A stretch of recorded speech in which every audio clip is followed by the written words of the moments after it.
All right, right now joining us on the KDON Live line, as he does every Friday, from Ventura Web Design, Kevin Richards. Hey, Kevin, how you doing? Hey, Alan. Good morning. Good morning. Great to have you with us this morning on this chilly morning. All right, let's talk about what has been going on in the news when it comes to the Internet and everything. First of all, Black Friday and Cyber Monday. How were both those days for retailers? Well, we told you they were going to be huge, and they absolutely were. Online sales were up more than 20% compared to the same days last year, and that is huge news for retailers. If you're a brick-and-mortar retailer and you don't have a website, now is the time. Today is the time. Go do it. Wow. So which was bigger, by the way, Black Friday or Cyber Monday? For online retailers, Cyber Monday definitely beat out Black Friday. It was about 32% bigger in overall revenue generation. So, you know, the sayings were true. Cyber Monday was definitely the day when people were at work, but they were actually online shopping while they were supposed to be working. So is that the main reason why Cyber Monday is bigger than Black Friday? Well, Black Friday is typically a day when you expect the malls to be running their best deals and promotions. You expect to see, right.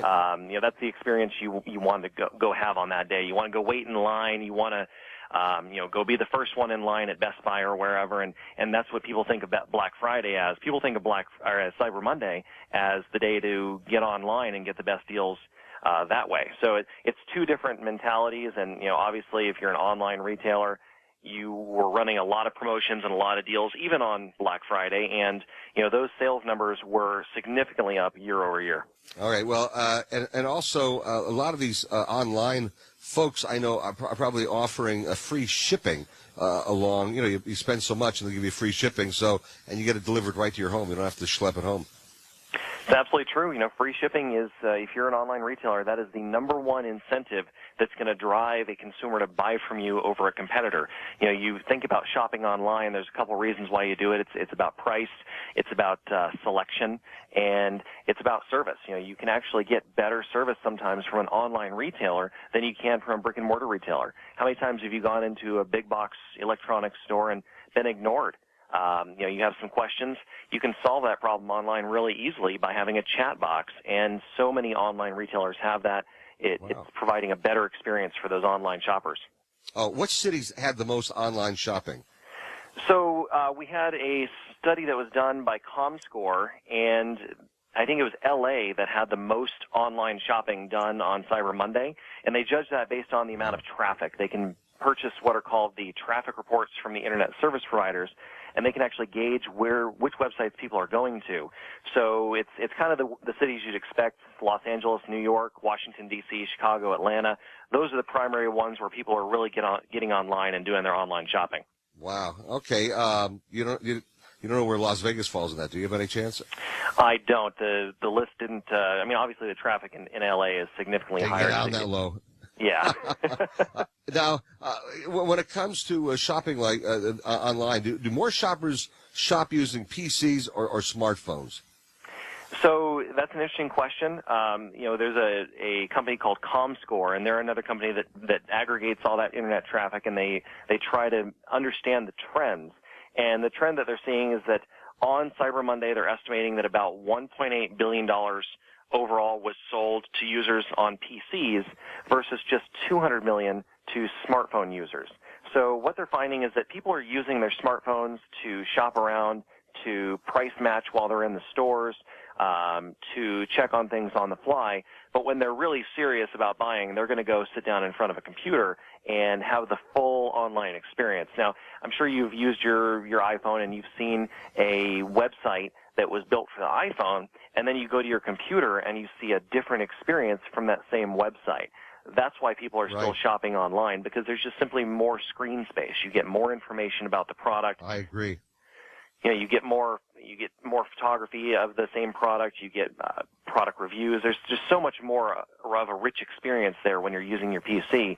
So that's why a lot of people are still using that to do their shopping. I'm just curious, did online shopping have an effect on brick-and-mortar retailers?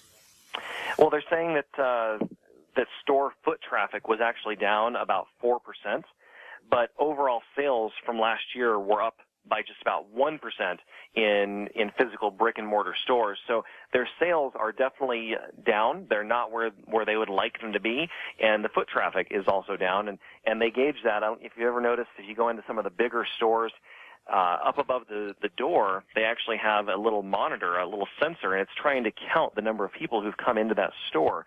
A company called ShopperTrack actually puts those out there. Wow. And real quickly, what type of retailers do best online versus offline? Real quick.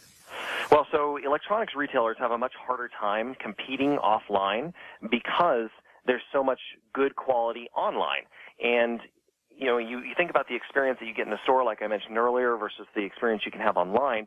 It makes it hard for electronics retailers to really compete.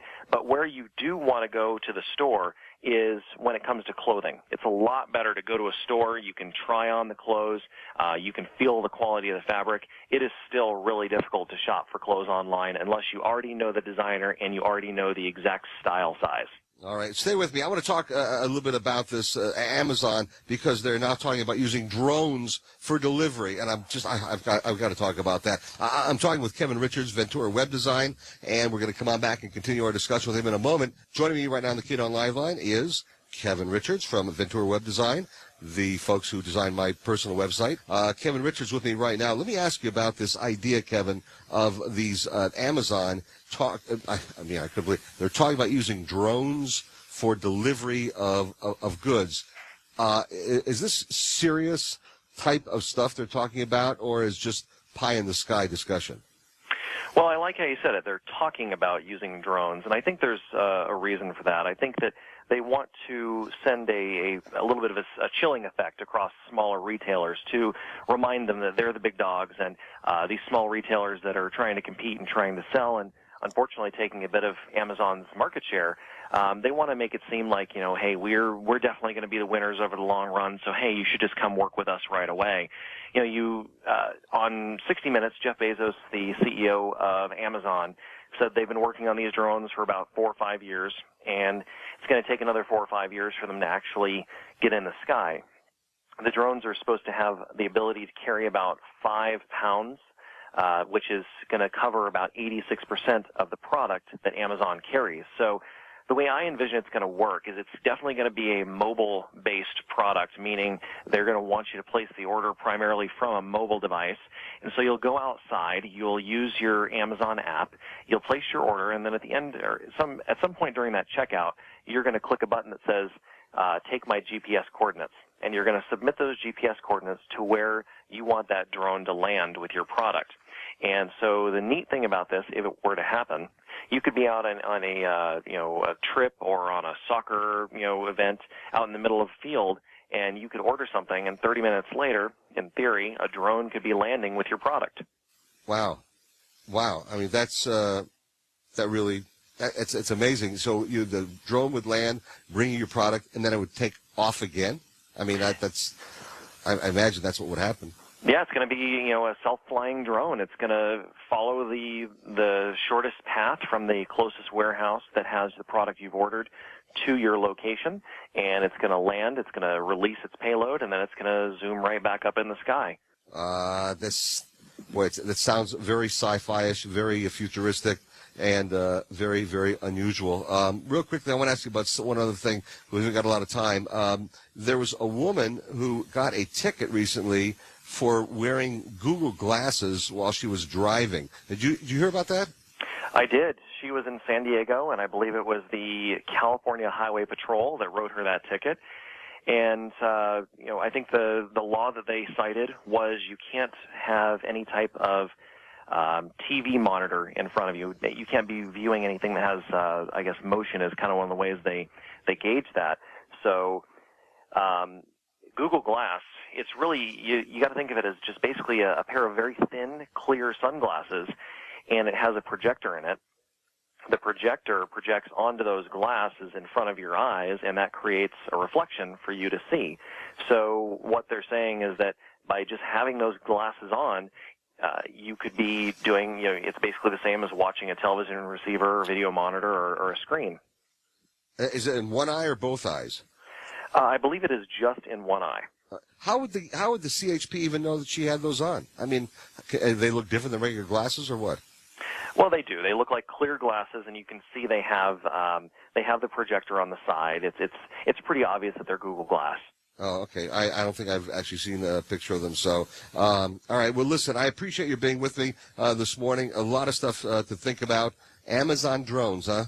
I got to give that some more thought. Maybe we'll chat more about that next week. I mean, that's just that's kind of a bizarre situation. But we'll talk more about it next week and a lot more as well. Kevin Richards, you can find him, by the way, easily at VenturaWebDesign.com. Go to AlanStock.com. On the right-hand side of the page is the little icon for Ventura Web Design. You'll be able to go right to Kevin and Ventura Web Design. They do a great job, and I appreciate what they did for me with my website as well. Kevin, thanks so much. Stay warm. Have a good weekend, and we'll do it again next week. Thanks, Alan. Have a good weekend. You too. Take good care. You too. Take good